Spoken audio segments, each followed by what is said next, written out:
Good morning students. आपकी पाठ्य पुस्तक सृष्टि का लेसन नंबर 3 है शिष्टाचार, पेज नंबर 20 पर।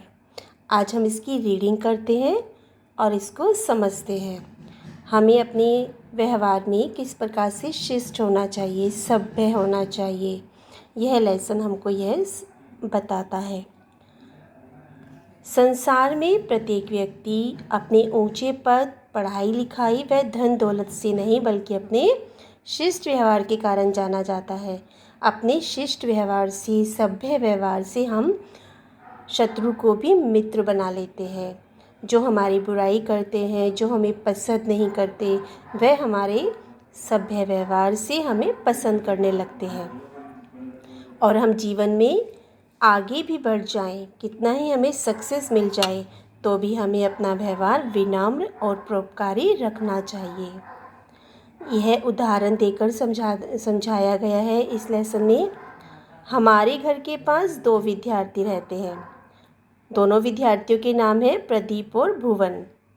प्रदीप जब कभी आता तो पहले हाथ जोड़कर नमस्ते करता, फिर चाचा जी कहकर मुझसे बात करता। जी भी लगा रहा है, चाचा ताया ऐसे नहीं, चाचा जी। बहुत ही मृदुल और शांत स्वर में वह बोलता है।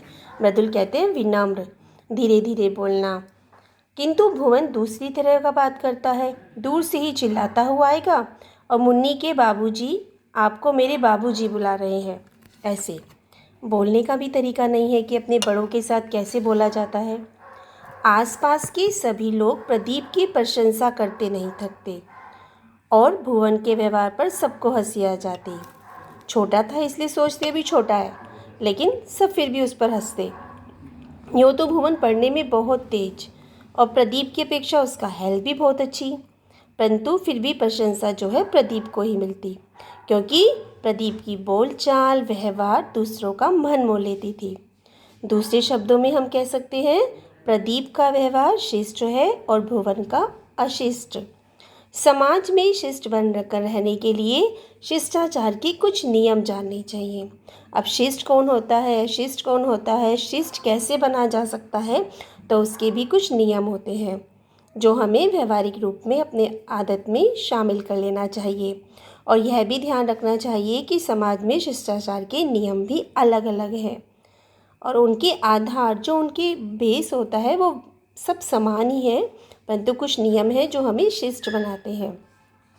शिष्टाचार में सबसे पहले आती है विनम्रता। हमारी वाणी में, व्यवहार में विनम्रता होनी चाहिए। किसी के बड़े के बुलाने पर हाँ, अच्छा, क्या, ये नहीं बल्कि हाँ जी हाँ, जी नहीं ऐसा कहना चाहिए। किसी भी बात का उत्तर ऐसा नहीं देना चाहिए कि सुनने वाले को लगे कि उसको लठ मारा जा रहा है। था जोर से या रूल में नहीं बोलना चाहिए। तो विनम्रता शिष्टता का सबसे पहला आधार है। विनम्रता केवल बड़ों के लिए ही नहीं कि बड़े लोग हैं उनके साथ हम सम्मान के साथ बोलें और छोटों को डांट टपट कर बोले, नहीं। विनम्रता केवल बड़ों के प्रति नहीं, बराबर वालों, अपनों से छोटे के प्रति विनम्रता और छोटों के प्रति स्नेह का भाव होना चाहिए। सभी से बोलते हुए हमारी आवाज़ में मिठास रहनी चाहिए। हम जानते हैं एक बहुत प्रसिद्ध दोहा है कि ऐसी वाणी बोलिए मन का आपा खोए, औरों को शीतल करे आपहु शीतल होए। जब हम किसी के साथ मीठा बोलते हैं तो हमें अंदर से भी प्रसन्नता का अनुभव होता है। कटुता या कर्कशता हमारी भाषा में नहीं आनी चाहिए। विनम्रता केवल भाषा की वस्तु नहीं है। विनम्रता हमने डेफिनेशन सीख ली और अपना ली नहीं, यह हमारे काम में, हमारे व्यवहार में होनी चाहिए। हमारे यहाँ कोई आ रहा है तो उसका प्रसन्नता के साथ स्वागत करें, उसको सम्मान दें। अपनों से बड़े सम्मानित व्यक्तियों के बैठ जाने पर ही बैठें। महिलाओं के प्रति व्यवहार में विनम्रता होनी चाहिए। बस या रेल में किसी महिला को खड़ा हुआ देखें तो उन्हें सीट दे दें, बुज़ुर्गों को देखें तो उन्हें सीट दे दें। विनम्रता की केवल डेफिनेशन पढ़ लेना या बुक में देख लेना नहीं, विनम्रता हमारे व्यवहार में होती है, तभी हम शिष्ट कहलाते हैं। विनम्रता और दीनता में अंतर होता है। अब दीनता और विनम्रता को हम एक साथ नहीं जोड़ सकते। विनम्र होने का मतलब हम दीन नहीं हैं, हम बेचारे नहीं हैं। विनम्र का अर्थ चापलूसी भी नहीं होता। यदि किसी को महसूस हो कि जिसके प्रति हम विनीत कर रहे हैं वह अपमान कर रहा है, हमें दीनहीन जानकर हमारे प्रति दया की भावना कर रहा है, तो उसकी कृपा प्राप्त करने की चेष्टा हमें नहीं करनी चाहिए। अर्थात विनम्रता और दीनता एक समान नहीं है। विनम्रता में हमारा आत्मसम्मान भी होना चाहिए। आत्मसम्मान होता है, दीनता में हम किसी की कृपा के पात्र बनते हैं। तो इस प्रकार यह शिष्टाचार नामक लेसन बहुत अच्छा है, जो हमें शिष्ट बनाने के नियम बताता है।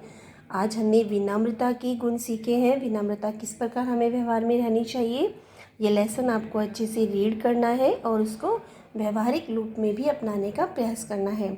आगे के लेसन के साथ नेक्स्ट वीडियो में मिलते हैं। तब तक good bye and take care.